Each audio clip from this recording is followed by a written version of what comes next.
Oui, certainement. Mais j'aimerais réagir à la question que vous avez posée. Est-ce que les choses vont changer avec Obama?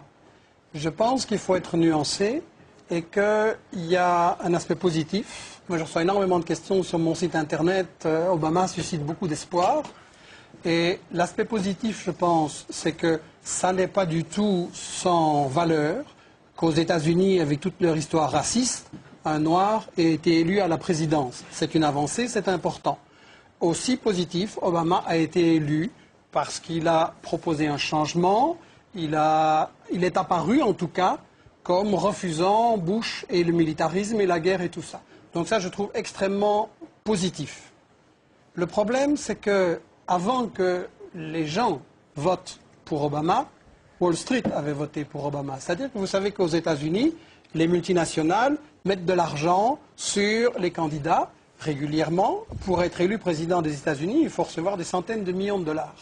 La campagne électorale coûte horriblement cher. Ce n'est pas vraiment démocratique d'ailleurs comme système politique.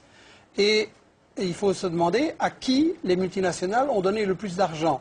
Pas à McCain, pas à Clinton, à Obama. Donc le problème, c'est que les gens maintenant, avec la crise, ils ont voté Obama pour qu'on les sauve des banques. Le problème, c'est que les banques aussi ont voté Obama. Alors je pense que dans la question israélienne, vous avez raison de dire qu'Obama a raconté toute une série de choses pendant sa campagne électorale pour se faire élire, que maintenant il dit le contraire. Et là, il va falloir tester. Obama a choisi comme vice-président un sioniste acharné, comme secrétaire général de la Maison-Blanche également un sioniste acharné. Il a dit que Jérusalem, ça devait être la capitale d'Israël. Or, Jérusalem est une capitale volée. Il a proposé de donner 30 milliards de dollars d'aide militaire en plus à Israël. Je voudrais simplement dire à Obama qu'il y a 40 millions de gens sous le seuil de pauvreté aux États-Unis. Est-ce que ces milliards de dollars ne seraient pas mieux utilisés là?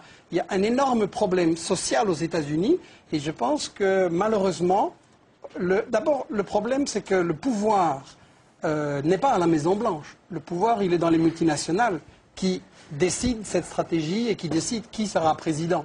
Et je crois sincèrement qu'on va avoir... Ils ont maintenant, comme je l'ai dit au début et comme M. Baird l'a souligné, ils ont un grand problème.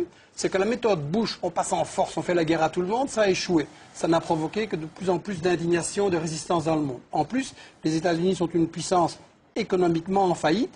Il y a eu la crise immobilière, s'annonce la crise des cartes de crédit. Donc, il va y avoir des... En fait, c'est une économie en faillite. Comment voulez-vous continuer à faire la guerre partout dans le monde quand vous n'avez pas une économie qui peut la payer?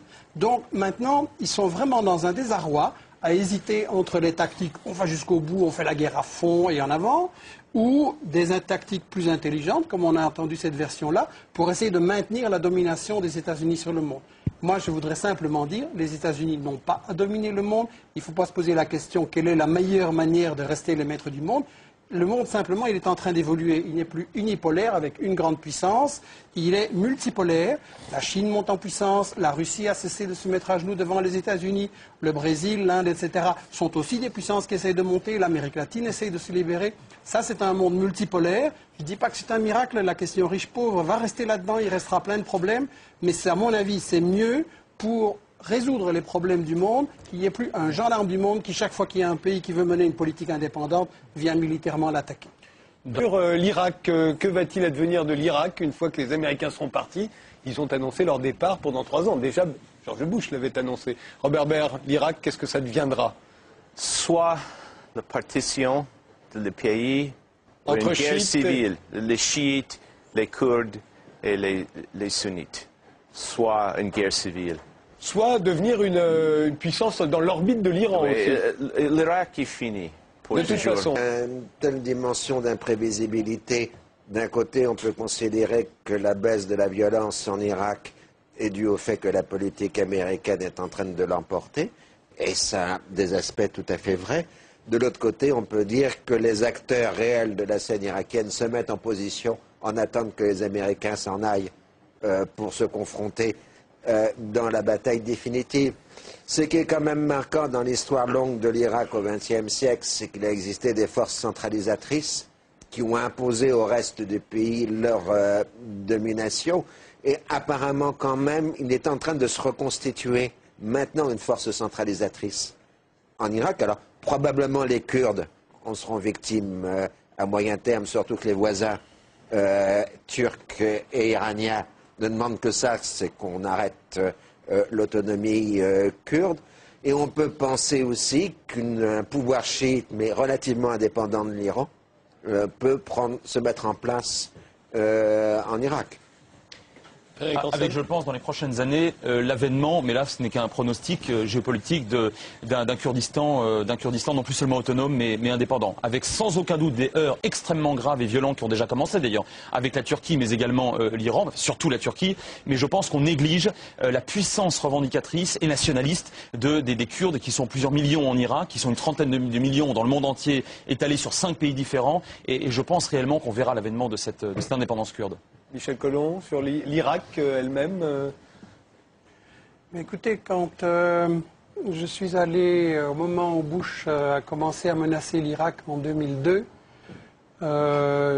j'ai présidé une mission internationale qui a séjourné en Irak pendant 2 semaines. Tout le monde sentait que la guerre allait arriver. Et j'ai eu l'occasion de discuter avec beaucoup de gens, aussi bien des gens pour Saddam Hussein, parce que c'était une partie importante de la population, que des gens qui étaient contre lui.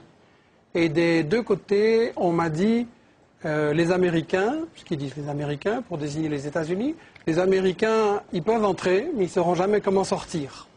Et je pense que ça illustre qu'en réalité, les problèmes, on a posé ce soir, on a beaucoup discuté sur beaucoup de problèmes tactiques et stratégiques, qu'est-ce qu'il faut faire. On a chanté les louanges d'Israël. J'aurais aimé qu'un Palestinien puisse venir apporter, rétablir la vérité historique par rapport à tout ça. Mais je pense qu'on reste toujours, on essaye de cacher qu'il s'agit de guerre économique.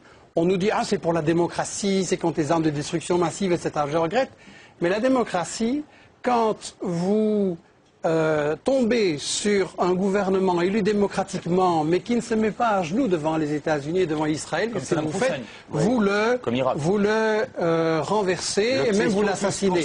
Vous l'avez fait au Congo en assassinant Lumumba, en remplaçant par Mobutu, les États-Unis, etc. Vous l'avez fait au Chili, en volant le cuivre, en assassinant Allende, en le remplaçant par Pinochet. Les États-Unis ont placé les États-Unis. C'est qui vous? Mais on n'est pas c'est qui vous? Écoutez, on n'est pas au commissariat. Je n'ai pas à répondre vos questions. Non, mais c'est pour comprendre. Je m'adresse aux spectateurs. Vous défendez les États-Unis, je les critique. Chaque fois que je parle, vous m'interrompez. Ça vous gêne que je m'exprime ici? Pas du tout, ça m'amuse.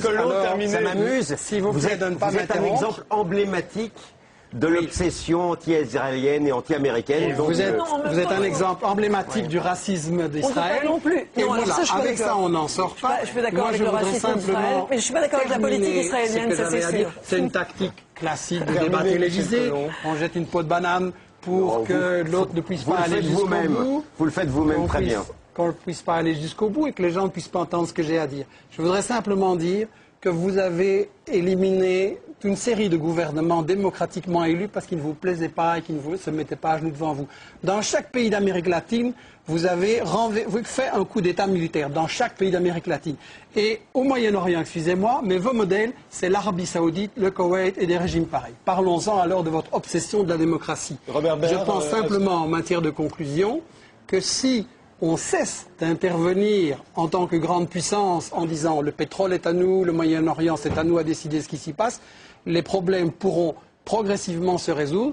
Le malheur de l'Irak, c'est que la stratégie a été d'abord d'envahir de façon assez stupide, comme Bush qui n'avait pas pensé à ce qui allait se passer après, et ensuite, quand ils se sont rendus compte que ça ne marchait pas, ils ont dit délibérément, on pouvait le lire dans les revues militaires des États-Unis, il nous faut diviser l'Irak en 3, comme on l'a fait en Yougoslavie, provoquer une guerre civile entre les gens, et ça va être la manière de maintenir notre domination sur la région. Mais ça c'est inacceptable.